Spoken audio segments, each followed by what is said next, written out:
В течение 2 лет военный комендант Урус-Мартановского района Чечни Гейдар Гаджиев терроризировал местное население. О его жестокости ходили легенды.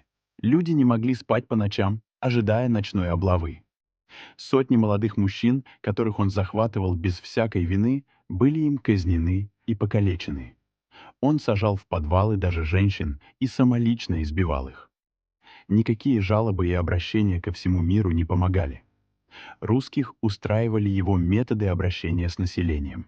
После каждого преступления он только получал награды от своего руководства. А он продолжал мучить людей. Газуевой Айзе было всего 19 лет. По команде Гаджиева расстреляли ее старого свекра и забрали мужа. Она долго ходила к коменданту, умоляла сказать ей, где находится ее муж. До тех пор, пока ее муж не был найден убитым. И тогда она приняла решение.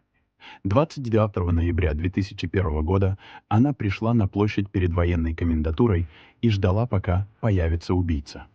Наконец он вышел из здания. К нему бросились десятки женщин с вопросами о судьбе своих сыновей и мужей, которых комендант захватил, и они после этого пропали без вести.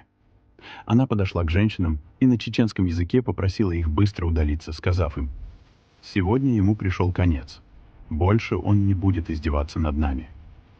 Они все поняли и отступили.